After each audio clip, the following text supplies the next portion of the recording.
আল্লাহ কোথায় আছেন? সর্বত্র। আল্লাহ কোথায় আছেন? সর্বত্র। এক প্রশ্ন থেকে জবাব আরো ছোট। আল্লাহ কোথায় আছেন প্রশ্নের মধ্যে 3 শব্দ, জবাব 1 শব্দ, সর্বত্র। আমার কথা বুঝেন আপনারা? বুঝে থাকলে এবার বলুন তো, আল্লাহ কোথায় আছেন? সর্বত্র। যে আল্লাহটা তিনি আরশে আছেন, এই জমিনের কোথাও নেই, এটা কিন্তু আমাদের আকীদা নয়। এটা আপনাদের আকীদা হতে পারে। আমরা যেটা বলি আল হাই আল কাইয়ুম, আল্লাহু লা ইলাহা ইল্লাহুল হাইয়ুল কাইয়ুম। হাই বলতে গেলে চিরঞ্জীব, আর কাইয়ুম মানে সদা বিদ্যমান, সর্ব জায়গায় তিনি বিরাজমান। তো এখানে আপনি তো এটা মানবেন না কখনো, আপনাদের তো আকীদা এটা সম্পূর্ণ বিরোধী। তবে আপনি আল্লাহর সম্পর্কে যে কথাটি বলেছেন যে আল্লাহ তাআলা আরশে আছে, আল্লাহ তাআলাকে আপনি পৃথিবী থেকে ভাগাইয়া এখান থেকে সরাই দিলেন আরশে। আল্লাহ এখন আরশে, সেখানে তিনি কিভাবে আছেন? কি বন্দী হয়ে আছেন? নাহানু আকরাবু ইলাইহি মিন হাবলিল ওয়ারিদ।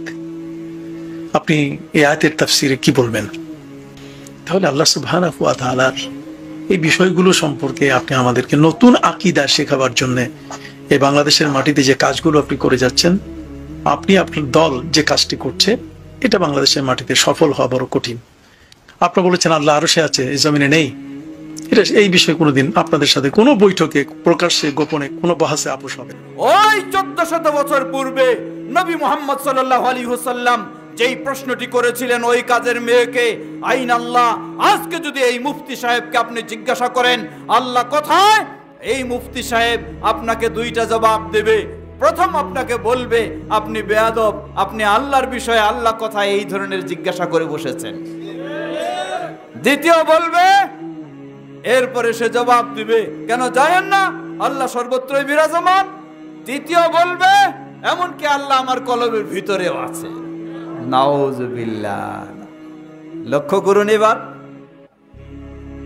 নবী সাল্লাল্লাহু আলাইহি ওয়াসাল্লামের যুগে কাজের মেয়ে, রাখাল মেয়ে, যার পড়াশোনার কোনোদিন সুযোগ হয়নি, ওই মেয়েকে নবী সাল্লাল্লাহু আলাইহি ওয়াসাল্লাম যখন জিজ্ঞাসা করলেন, ফ্রেশ নির্ভেজাল জবাব পেয়ে গেলেন। যেই জবাব আল্লাহ নিজেই কোরআনে দিয়েছেন, যেই জবাব আল্লাহর নবী মুহাম্মদ সাল্লাল্লাহু আলাইহি ওয়াসাল্লাম তার অসংখ্য হাদিসে দিয়েছেন।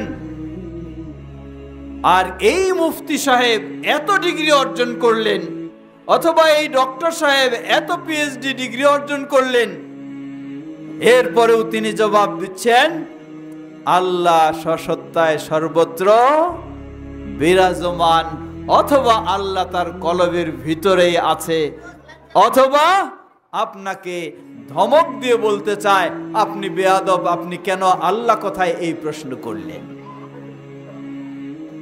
কারণটা কি? এই বিশাল পার্থক্য কেন?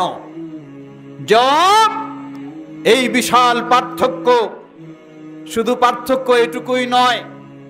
ইমাম আবু হানিফা রাহিমাহুল্লাহকে যখন জিজ্ঞাসা করা হয়, কোন ব্যক্তি যদি বলে আল্লাহ সুবহানাহু ওয়া তাআলা কোথায় আছে জানি না, অথবা বলে আল্লাহ সর্বত্র বিরাজমান রয়েছেন, অথবা বলে জানি আল্লাহ আরশের উপরে কিন্তু আরশ কোথায় রয়েছে, আসমানে না জমিনে তাও জানি না, তাহলে ওই ব্যক্তির বিষয়ে আপনার হুকুম কি?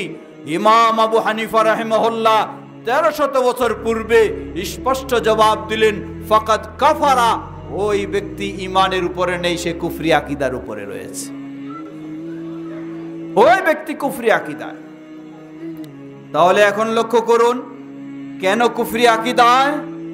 কারণ ইমাম আবু হানিফা রাহিমাহুল্লাহ বললেন, জেনে রাখো আন্নাল্লাহ তাবারাক ওয়া তাআলা ক্বাল আর রহমানু আলাল আরশি ইসতাওয়া, দয়াময় রহমান আল্লাহ সুবহানাহু ওয়া তাআলা কোথায় রয়েছেন তা তিনি স্পষ্ট ঘোষণা দিয়েছেন।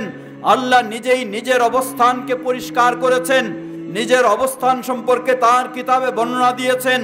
সেই আরশের উপরে আল্লাহ সুবহানাহু ওয়া তাআলা রয়েছেন, এটি যখন আল্লাহ স্পষ্ট বলে ঘোষণা দিয়েছেন তার কিতাবে, এরপরেও কোনো মানুষ যদি বলে আল্লাহ কোথায় আছে জানি না, অথবা যদি বলে আল্লাহ সর্বত্রই বিরাজমান রয়েছেন, তাহলে ওই ব্যক্তির ঈমান কখনো আল্লাহর প্রতি ঠিক থাকতে পারে না।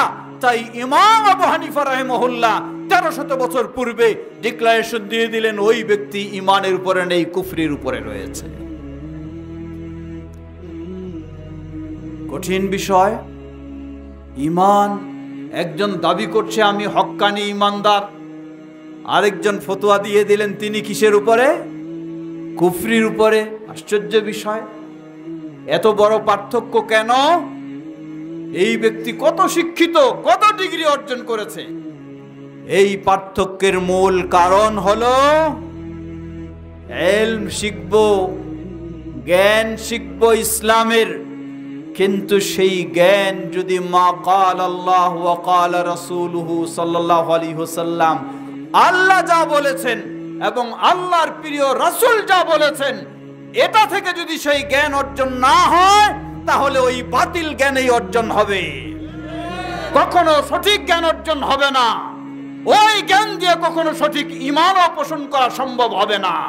লিল্লাহি তাকবীর, লিল্লাহি তাকবীর। সুতরাং মনে রাখবেন, নবী মুহাম্মদ সাল্লাল্লাহু আলাইহি ওয়াসাল্লাম যেমন তিনি কিতাব ও সুন্নাহর আলোকে তার জ্ঞান ছিল, সাহাবায়ে কেরামের জ্ঞান ছিল কিতাব এবং সুন্নাহর আলোকে। ওই রাখাল মেয়ে কিছু না জানলেও যতটুকু জানতো সেটাই জানতো কিতাব এবং সুন্নাহর আলোকে, যার কারণে তার জবাবটা ছিল নির্ভেজাল এবং সঠিক, আকীদাও ছিল সঠিক। আর এই যুগে এতই বেশি গবেষণা হয়ে গেছে, গবেষণা করতে করতে কিতাব সুন্নাহকে বাদ দিয়ে নিজের মন গড়া বিষয়গুলি নিয়ে বই পুস্তক রচনা করে ফেলেছি, যার ফলে এই বই পুস্তক পড়ে যেই জ্ঞান অর্জন করতে চায়, যেই ঈমান আনতে চায়, সেই বাতিল জ্ঞান অর্জন করে ফেলে, বাতিল ঈমান পোষণ করে ফেলে। মনে রাখ।